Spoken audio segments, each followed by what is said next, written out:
Hello, this is Cosmic Charles, and I'm back with a quick update and a quick deck tech and some gameplay of Temur Poison Storm. I'm calling it Poison Storm now because it's very hard to say Proliferation Storm over and over again. I'm calling it Poison Storm now. When I filmed my most recent primer, I was pretty sick, so I feel like I did a poor job of explaining why I run red over black mana. I'll try again now.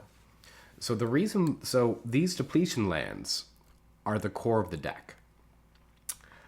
Without them, this deck wouldn't function. So you need to run at least 12, if not more. I don't think I can run more than 12 right now, but that is something I'm keeping in my mind.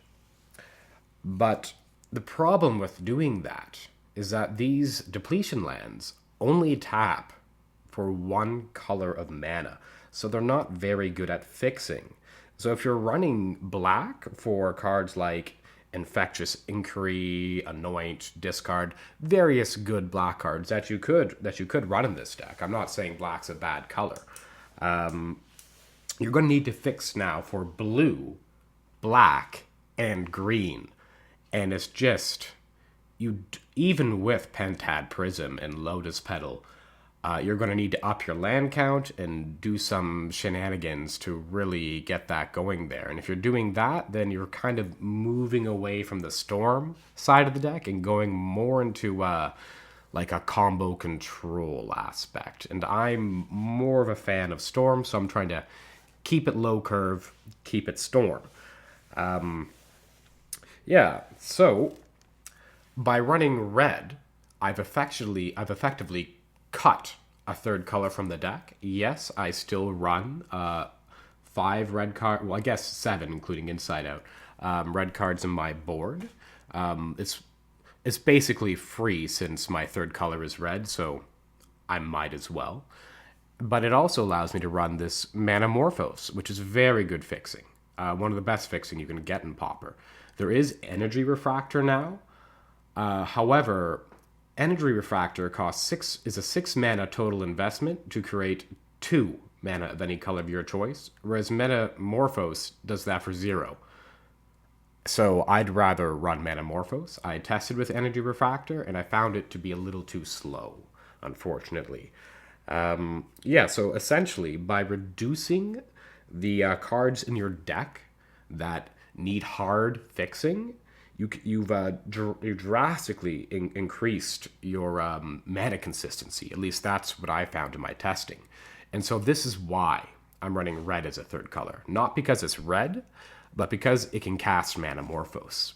And basically, you have I'm essentially Sandstone Needle, colorless in most cases, but it can be easily fixed for Manamorphose or Prism. So now I have these 8 things we can get fixed off of red mana.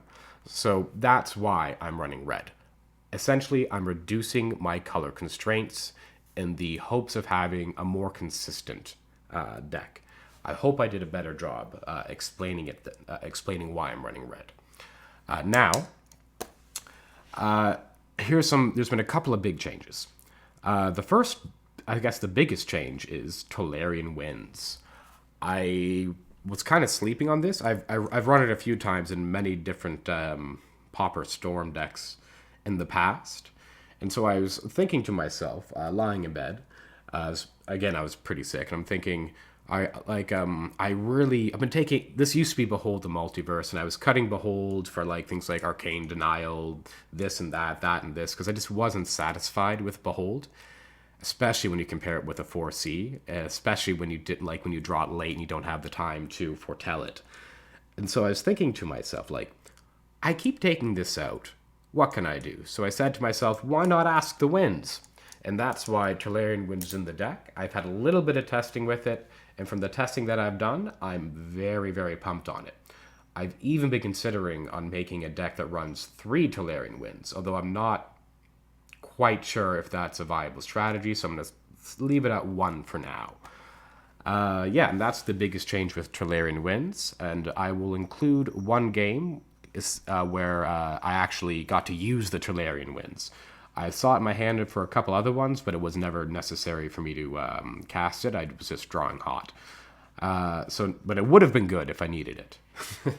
But there was one game where I did, and so I'll show that one. Oh, and again, why Tolarian Winds and not a third 4C? Merchant Scroll.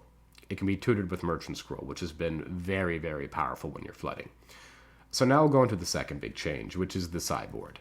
So I was kind of feverish when I was building this deck, and that's part of the reason why my sideboard was so crazy. But only part of the reason. Like I said in the previous primer, typically while I'm building, my sideboard will look like that. I'll have a lot of one-ofs. It's kind of like an expansion followed by a major contraction. That always happens when I'm building, well, almost always. So here you can see I've contracted, and I've gone to a more reasonable board. Now, I cut Relic because in the past leagues, I faced Mogwarts, I faced Dimir Terror, and I faced that 4C control deck. All of which used the graveyard, and none of which I boarded Relic in because I didn't really have the space. And also, I run artifacts in my main deck, and they're bringing in artifact destruction guaranteed. It was really difficult for Relic to be good. It still can very much be good, especially against that 4C control deck. If you stick it at the right time, you can exile their graveyard. But the matchups are really about counter, so you really want your Dispels and your Pyros. So that's why I cut Relic. The only matchup that I was really boarding it in for would have been Cycle Storm that I've yet to face. So why is it there? So I cut it. Instead, I decided to go up 2 more slots for things that I can actually fit into my board, which is Serene Heart and Breath Weapon against, certain matchups. Yes, and so I also brought a Moment's Peace back in from the main into the sideboard. The reason why I did that is like what I explained in a previous video. In doing so, I had to cut a Hydroblast. And the reason why I did that is against Mono Red, you're choosing between Breath Weapon and Moment's Peace, so there's just not enough room. I can really only board in, I think it's 5 cards. 1, 2, 3, 4, 5. Yeah, against Mono Red. It may only be 4, actually. I'm still figuring it out. So that's why I went down a Hydroblast. And if it's just there for Pyroblast, you might as well run Dispel. Oh, and there's one other thing. I made a mistake earlier. If you are going to run Behold, you should filter your draw step when it's easy to do so. Again, I've been sick and I haven't really been thinking clearly. So I made a mistake in one of my videos. You should be filtering your draw step with Behold. Okay, it's marginal, but it is still important. All right. I think that covers all of the big... Oh, yes, yeah. And I went up to 4 Sandstone Needle for the reason like I described. I kind of had like a big brain moment where it's like, oh, if I run Thirsting Roots and Manamorphose, that means I can get away with running these 3 depletion lands. And then I cut to the depletion lands, which doesn't make any sense because I'm doing all of this so I can run 12. But I fixed it, and I think this has been the best, I think, build yet in terms of how it's been playing. So I'm very excited right now, and I can't wait to play it some more. So I'm going to show you a couple, some gameplay. I think 1 match and just 2 games that I thought were pretty interesting. All right, and I'll see you in a bit. Okay, and we're here for just 1 game. I thought I would show you a game where I actually got to use the Tolarian Winds and just to show you the power of it. So let's check out the opening hand. Pretty good. Very good, actually. Doesn't have colored mana, but hopefully we can get there. So, Barons, that's a very good sign for me. It's a very good matchup. Ridiculously good, actually. And there's a Weather, so I have everything I need. I'm not at all concerned. I just play a Scary, and I pass. And our opponent plays a Silverquill Campus and passes. I get lucky, I draw a Woodlot, so I'll play that. And I'll probably play out the Chalice here, because I have more blue in hand. Yep, here comes Chalice. And our opponent now goes Orzhov Basilica and returns their Scoured Barons doesn't really matter there. The life's not relevant, but he had no other option, really. And I get lucky again, draw another prologue, so my deck's really loving me right now. So I play the untapped island for mana reasons. And I don't need to go off here, but I decide to do a little bit of action, because I think I was in a bit of a rush here with this game.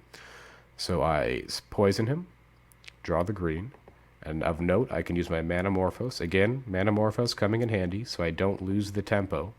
I go blue, blue, and Augury, so that I can have a large chalice next turn.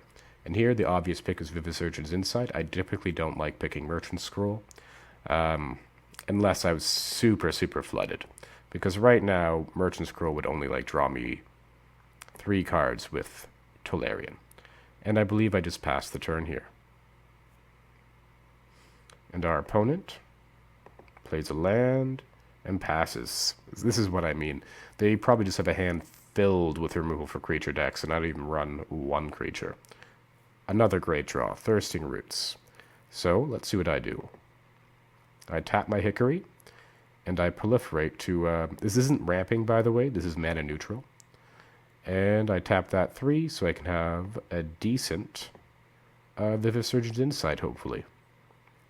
So I cast my first Vivisurgence, draw 3 and proliferate. Pretty good hit.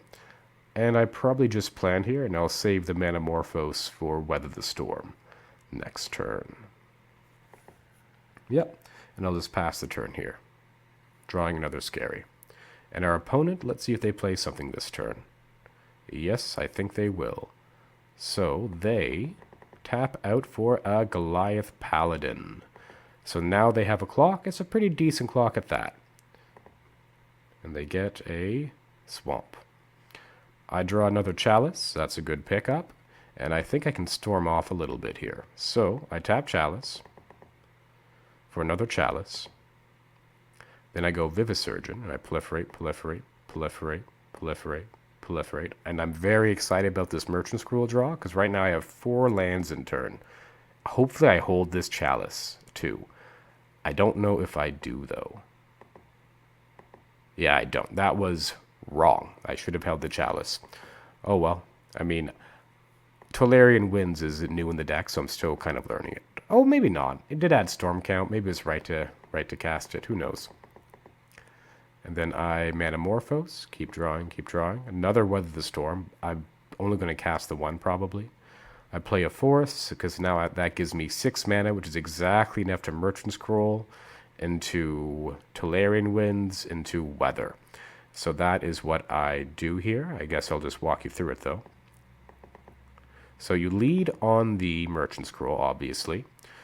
Really good with Weather the Storm. And I pick up this Winds, which is going to be drawing me 1, 2, 3, 4, 5 cards.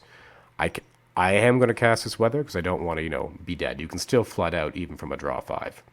So I hold control, I cast the Tolarian Winds, and I respond with the Weather the Storm.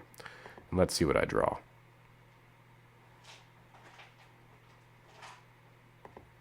A lot is a lot of mana, actually, and only 1 card draw spell, so I could still flood out here. I am at 44 life, though, so I'm not too concerned. I'll just skip our opponent's turn, I think. He just gets in for 5. Hand full of removal. And I draw another land, not good. So I go Contentious Plan. Proliferate, proliferate, proliferate. And looking like I should have held the Chalice in hand, just like I told myself. Another not very good play, but I am learning how to play the deck still. And I go Thirsting Roots. Oh, yeah, I go Thirsting Roots. Proliferate, proliferate, proliferate. I don't think he has a discard. He's unknowingly at 9. And all I can do now is cast out this Chalice, kick it twice. I could have kicked it a bunch, but it's not. I already have a lot of mana. And then I just cast a Weather. And our opponent is kind enough that they concede. All right. And that was the game. I thought that was a nice little showing of Tolarian Winds there. And I will see you for the next game, for more gameplay. All right, have a good one.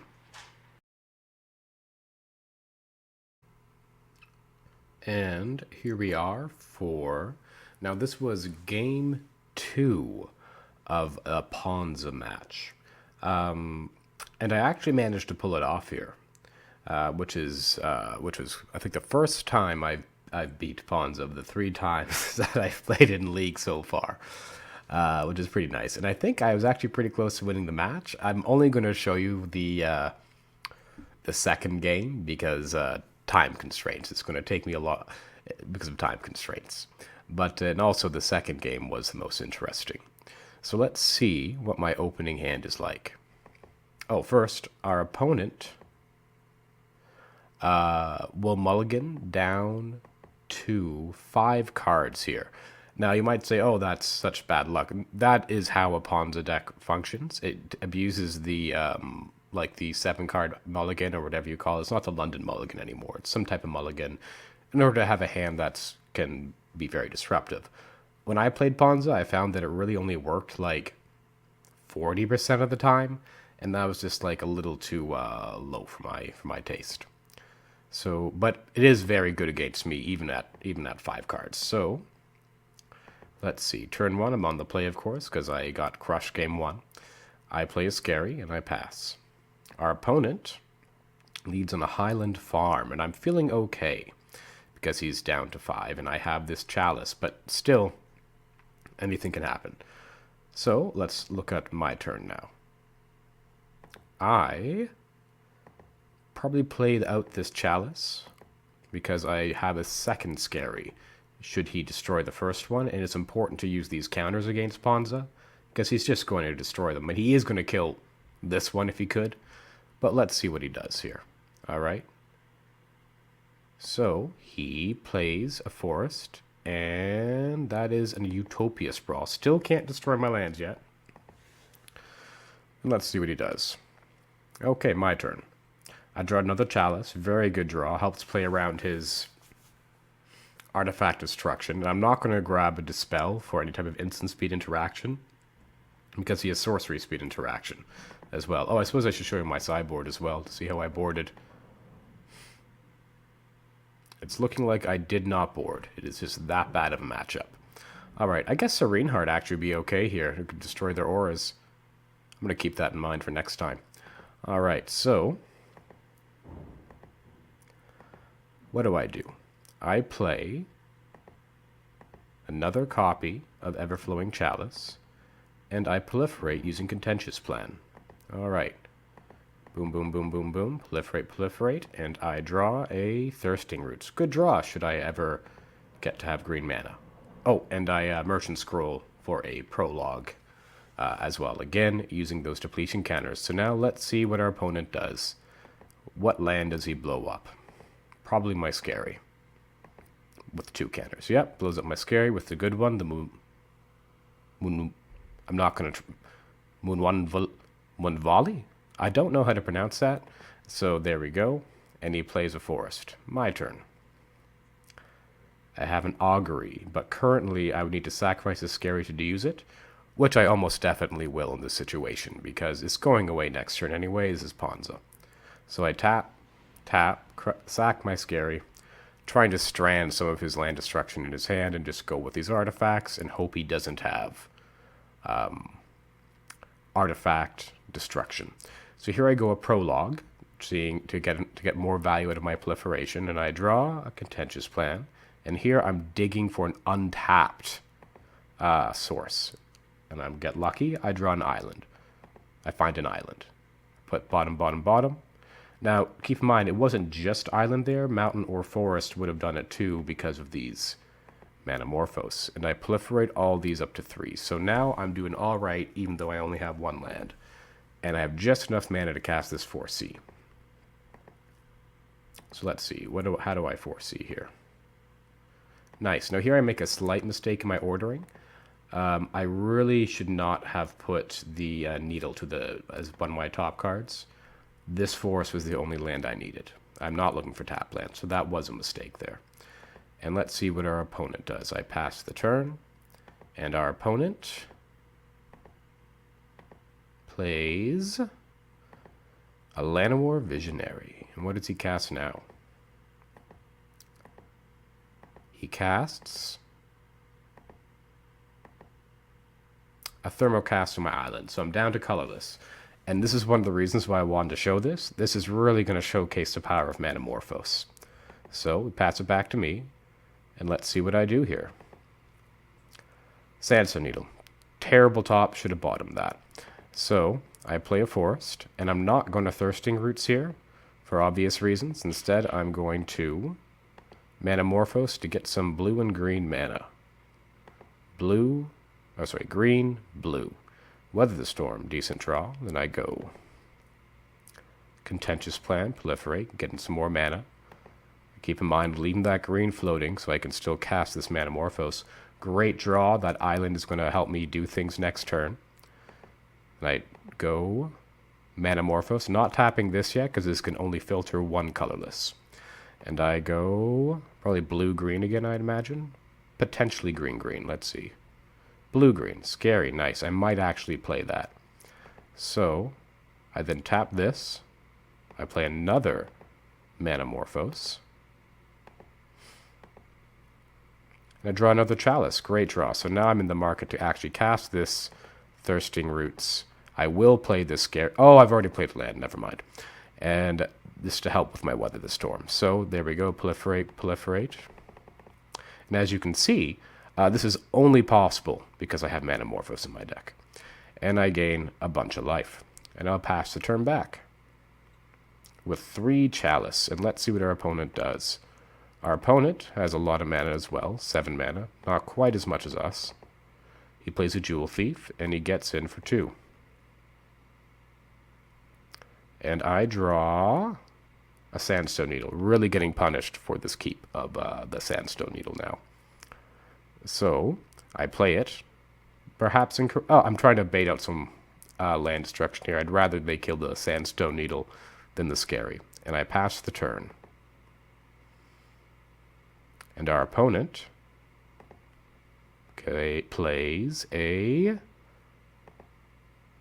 big spell. What is it? Oh, a Boarding Party into a Utopia Sprawl. Typical Ponza, you know? At least this was my experience when playing Ponza. You run all of these mana things that you do not want to cascade into. It has that problem of like getting the wrong half of your deck, you know? Alright, and he gets in for a large amount of damage. Now I draw. Please be a card draw spell. Tolarian Winds would be great. Or a Merchant Scroll, though I'd keep that in hand. Let's see what I draw then. Let's see. I draw a Sandstone Needle. Really just... Wow. My deck is really just hating me for putting that Sandstone on top. Oh well. Let's see what our opponent does here. Yeah, I'm just going to press play. Gets in for a good amount of damage. Results in Arbroath that doesn't matter. And... Wow, it's... Client's being really slow. That's crazy. I'm just going to skip to the end. And it's my turn. What do I draw? Another land. That's a lot of flood, but that means that Tolarian Winds would be an excellent draw right now. It would draw me 4 cards. So I pass the turn. Oh, I play a Needle. Incorrectly. Incorrect. You have Tolarian Winds in the deck. I probably forgot about it. It's a recent addition. And I'll just press play for my opponent's turn. And he gets in for a bunch. And let's see if he can kill me. He can get rid of one of my artifacts, though. But I draw Vivisurgent's Insight into a huge hit. So I'm not dead next turn, probably. I am really low on mana here, but let's see what happens. So, boom, boom, boom, boom, boom. Ah, I do have an island, so I can cast a couple of spells here. So I guess I lead on. And of note, I still have 1 Manamorphose left. Experimental Augury, using the red for some reason. Which was a huge mistake, because there's the prism that I needed. Oh, wow, just misplaying all around right now, unfortunately. But I just managed to survive, I think, here. Yeah, I did the math. I have just enough to survive, but I could have done a lot more had I not used that red mana. So that was a big misplay on my part. Again, I'm still learning how to play the deck, so I'm going to make misplays until I eventually slowly learn. And I'm just going to press play and see how what our opponent does. Just a visionary trying to kill us because he's very close. A boarding party off the top would likely do it. And we're down to 2, and it's my turn. And I pause, and I lead, from the looks of it, on 4C to kind of set up these prologues. Yep. So let's see. You don't always do it in this order. Sometimes it's better to cast the prologues. Now, here I make another mistake. I leave the Hydroblast on top because for some reason I thought I had 10, but I only had 9. 2 prologues and a Thirsting Roots. I should have bottom Mountain, bottom Hydro, maybe leave Prism on top so I can have better mana. Probably leave Prism on top. But it should have been Roots Prism, rest bottom. So let's see how I did it. Yeah, I put those 3 on top. Wrong choice. So I go Prism, Thirsting Roots to proliferate, into the first prologue, which draws me a Hydroblast, which I should not have put on top. That was bad. And another prologue, putting him to 9. And now I draw the Merchant Scroll, which will give me just enough to kill him. My deck bailed me out there, bailed out my poor decision making. And of note, I can't even leave the Hydroblast up to counter a Red Blast if he had one in hand, which we'll find out if he does now. So Merchant Scroll, grab myself another prologue, and do I win? I do. I already knew I did. Notably into a Weather the Storm, which is kind of funny. So that was just one game against Ponza that I thought really showcased the power of, Metamorphose. I mean, sure, I needed a lot of them, but it let me do something there against Ponza. All right, and I'll be back with one last game for you. We are back with game 1 of the match that I will show. Okay, let's see how this goes. Ah, yes. All right. So, my opening hand has Tolarian Winds in it, so that makes me excited, because this is a card that I was looking forward to test. 2 good yeah, it's a very good hand. The artifacts, I will keep this, and hopefully it is enough. I play a Scary, followed by a Mountain from our opponent, and he plays a Chromatic Star. So, here I'm thinking, oh, well, this is definitely, what's it called? That Sly deck. Kadoltha Red, or whatever you call it, the one with Monastery Swiftspear. And I'm a little worried because I don't have a Weather the Storm in hand. But I do have a green source for Weather, so that makes me happy. So here, I believe the plan is just to cast out Everflowing Chalice into Experimental Augury to get some proliferation up. And there I go. And there's the Weather right on time, so that was pretty huge if this is, in fact, what's it called? Sly. I'm just going to call it Sly. There we go. And that's a bad sign for me. Because that means that it's Mogwarts, likely. And I really should have kept that, and I should have taken a land instead of this Weather. All right, let's see what happens on my next turn. Come on. There we go. I draw a 4C, which is pretty nice. I'm not worried about him comboing off here. I believe this is just a 1, 2, 3, 4, 5, so maybe I can do Prism into Chalice into a Vivisurgeon. I don't think I have the mana for that. I'm not going to count in my head. I did that in game, hopefully. So let's just see what I do here. Nope, I just go one big Vivisurgeon. Proliferate, draw 3. Hoping I would hit a land. I did not, but it's fine because I have this Weather the Storm I can discard because it's not very good against Mogwarts. It can be, but it's not typically what you want to be doing. And he casts a Deadly Dispute on my end step, just drawing some cards with the most powerful draw spell in Magic. Well, not Magic, in at least the most popular draw spell in Pauper right now. I like the attention to detail with my opponent's lands, all from the same set. Nicely paired. Okay. And that is a Putrid Goblin, 100% Mogwarts now. Chromatic Star. And our opponent's storming off a little bit themselves. Alright, so my turn. Great draw with that Thirsting Roots. Now here I think I don't sequence properly. I should go Chalice, Chalice, Prism, Roots. I really hope that's what I did.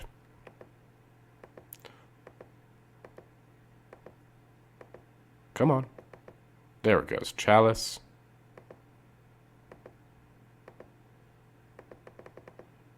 Prism. And please let this be a Roots. Oh, no, second Prism. Oh, close one there. And a Root. So I did do it properly. Unfortunately, I only have 2, 4, 6 mana right now. So I really need this Prologue to hit another cheap Proliferator if I want to keep going off. I did not. So let's see if our opponent kills us. I'm just going to, I guess I'll explain what's going on here. So, oh wow, that's nice. I really like those lands, how they pair together. It's pretty. So he plays a Goblin Matron, getting his final combo piece. Of note, he does have enough mana here to go off. He has that adds some mana with the Skirt Clan or whatever it's called, and the treasure token, so he can easily do the whole first day class shenanigans. Now I don't concede here because he hasn't shown me that he has access to a win condition. Sometimes they don't. All they have is infinite mana, so I let it go. And there's some mana of that. Boom, boom, boom, boom, boom, boom. Just waiting to see if he has something. And he does, so I concede. I don't know if he actually got anything with his Goblin Matron there.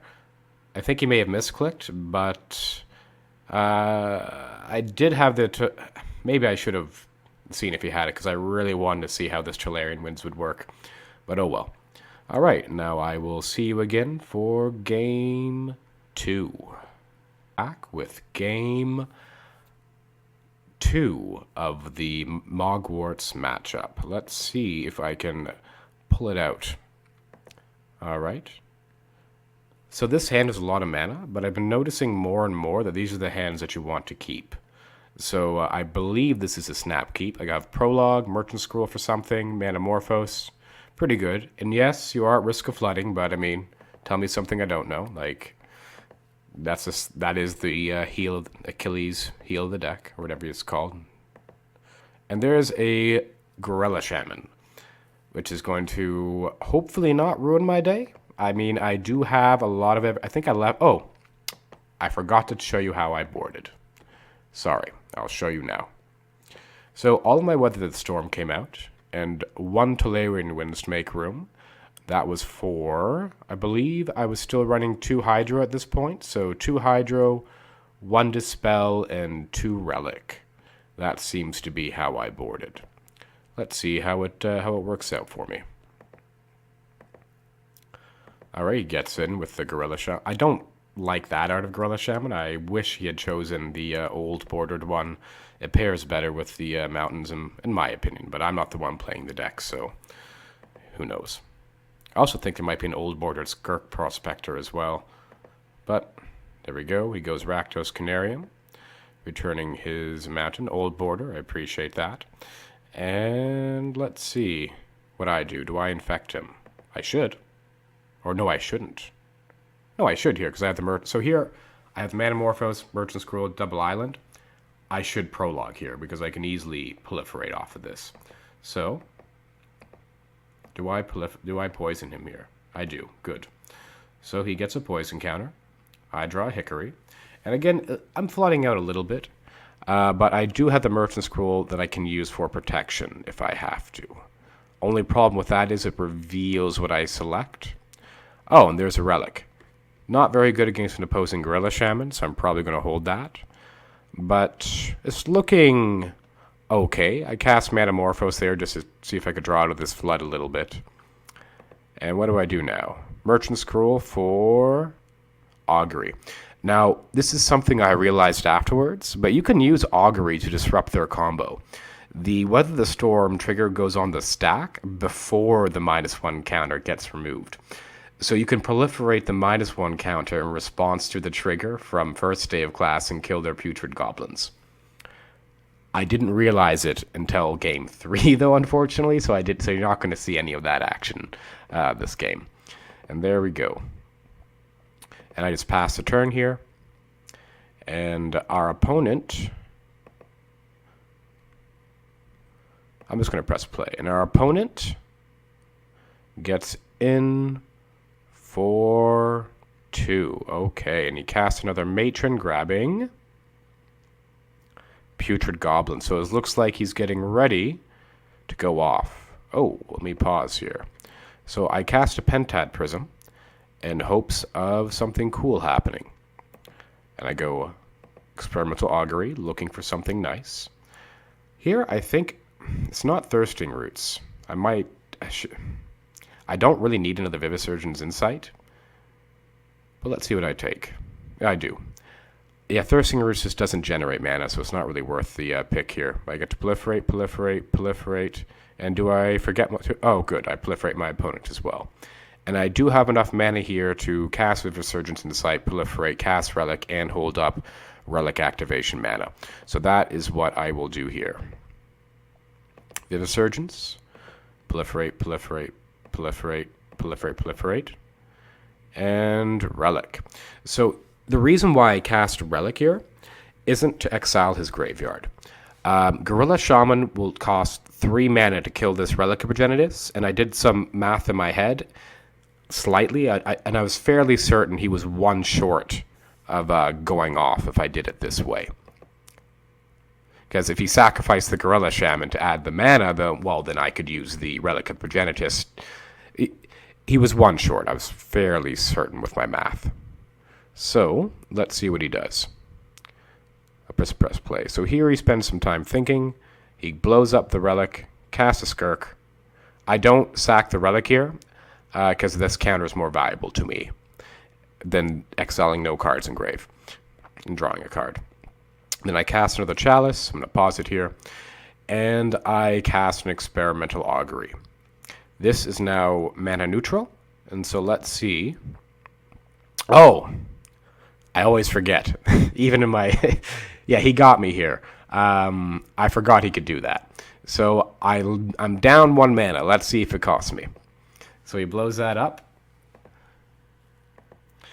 And let's see what I grab. Probably taking the Dispel for protection at this point. And proliferate, proliferate, proliferate. And let's see what I do. Probably just cast that Prologue into Sandstone Needle, I'd imagine. Oh, actually, I could do another Vivisections as well. No. I think I need to play the island this turn in order to have Dispel up just in case he has Artifact Destruction. That is 5 mana. So I can still Vivisurgeon. Nice. Play an island. And let's see if he can win through a Dispel. So there's a Dispute, likely looking for discard, followed by a Mass Vando, killing my Prism. I could then remove the counters to get my Prologue off so I don't lose too much value. He declines to exile, the right choice here, does nothing now. And he casts a Putrid Goblin and First Day. And I get to Dispel it, that felt pretty good. And now he's on a wide strategy. But my hand's pretty strong. He's at 9 right now if I can play what I have in my hand. So let's see what I do here. I cast Vivisurgeon. I draw everything I need to kill him, so he's dead. Let's see how I play it. And I do proliferate the Putrid Goblin here. I don't know if that was right or not. I just, I wanted to do it. Manamorphose into Thirsting Roots to mana neutral. And then that. Again, this is just costing me 1 mana, which is why I can do this. And that got him. He conceded rather than making me do the whole proliferation thing again. All right. And I will see you for Game 3. We are back with Game 3 of the Mogwarts match. So I thought I'd begin by showing you my sideboard. I put the relics back in the sideboard after seeing how conditional they actually are against Mogwarts. It did win me the game 2, but just by the skin of its teeth. So this is why I cut Relic from the sideboard entirely.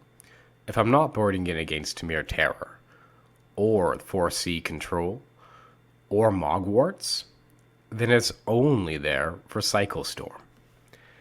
And that's 1% of the meta. And in addition to that, I run Dispel and Pyro, which is decent against Cycle Storm. Not as good as Relic, but it is still decent. And of course, Cycle Storms do prey upon, decks that remove their Grey Fate. That is their bread and butter, but it's a low percentage of the meta.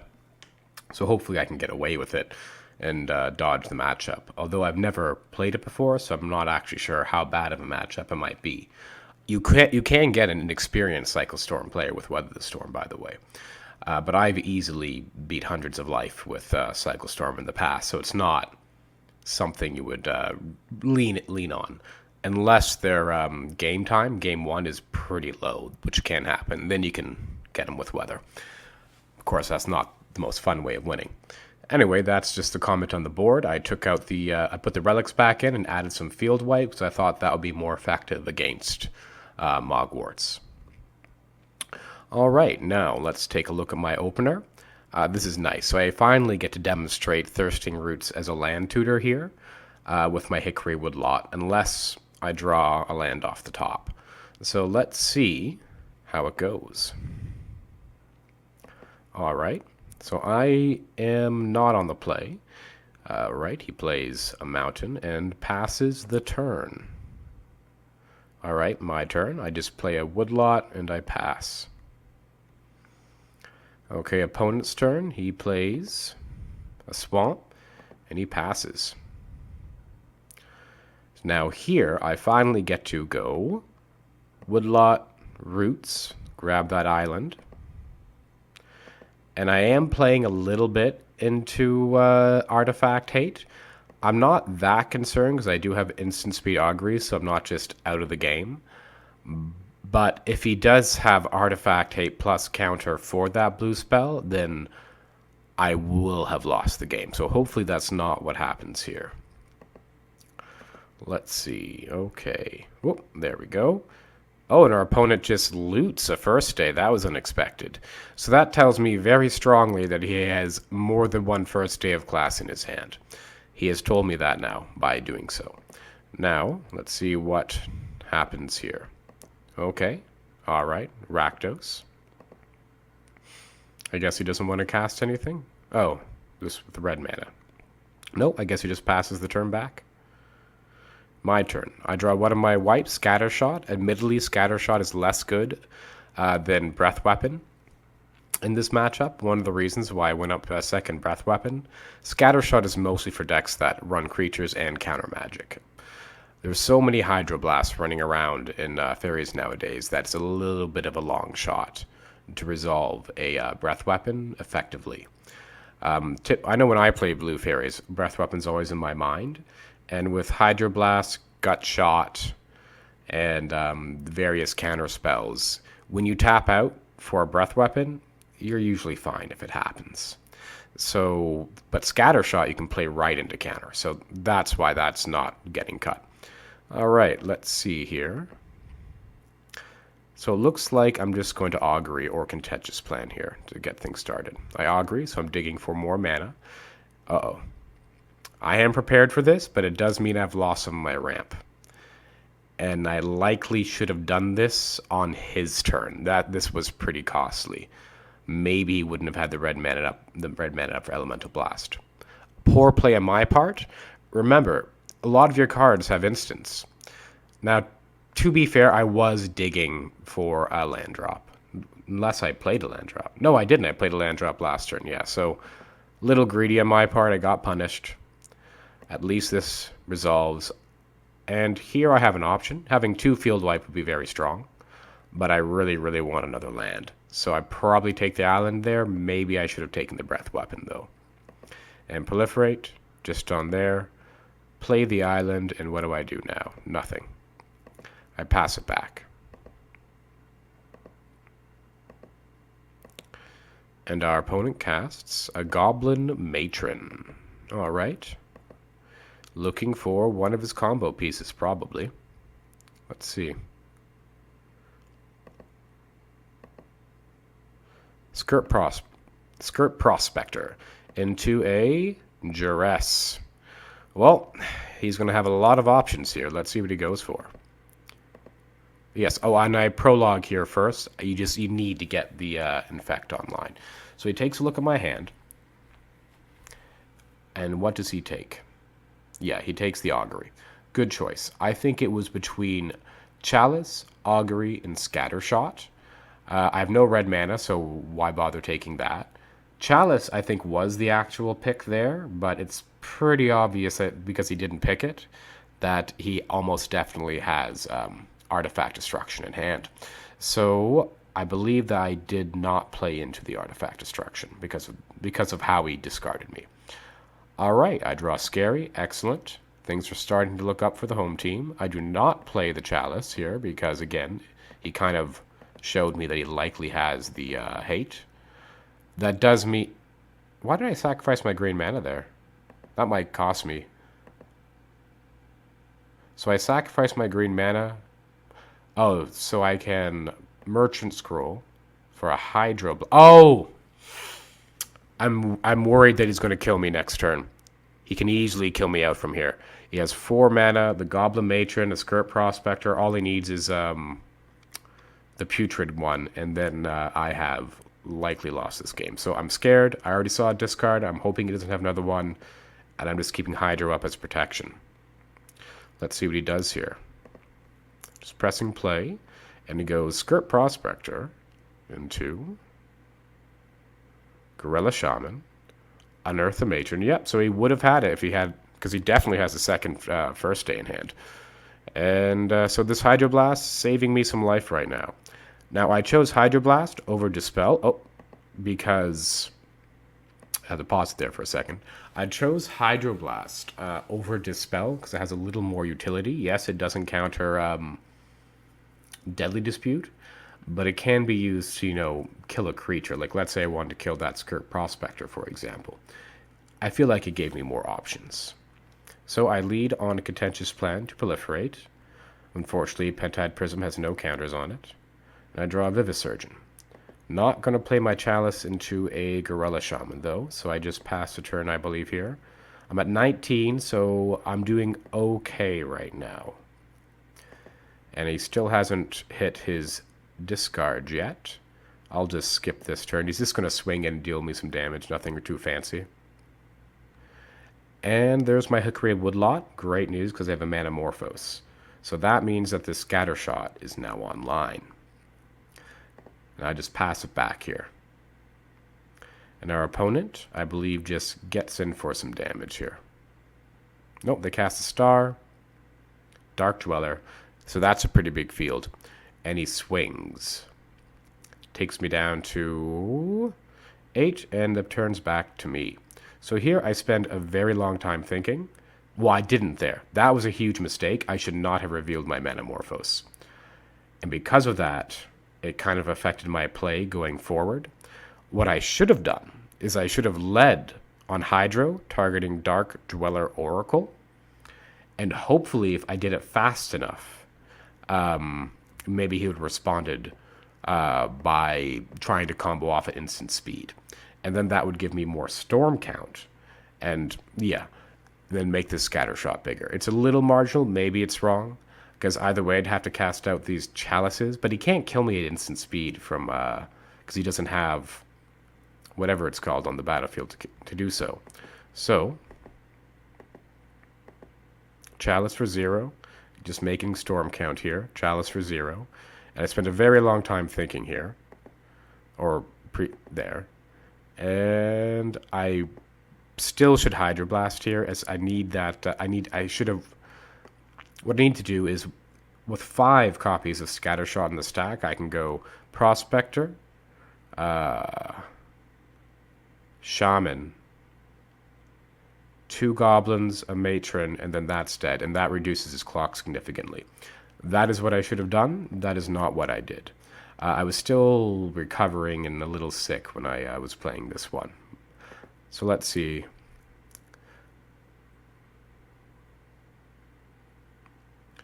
And here, my opponent draws a card. And either that was the deadly dispute, or this opponent is very good at bluffing. Because I was almost positive he was on one copy of, what's it called? First day of class. So, now our opponent gets some value while he can. I'll move this, yeah, get some value while he can. Because these scatter shots are just going through. And, yeah, and again, I could have proliferated on the goblin guy. I really messed up that turn. I probably couldn't have killed his, proliferated and killed his putrid goblin that turn, maybe, because I didn't have a proliferation spell, but I did not play well. And now he plays another putrid goblin, and yeah, passes it back to me. I float a Manamorphose, and that's that.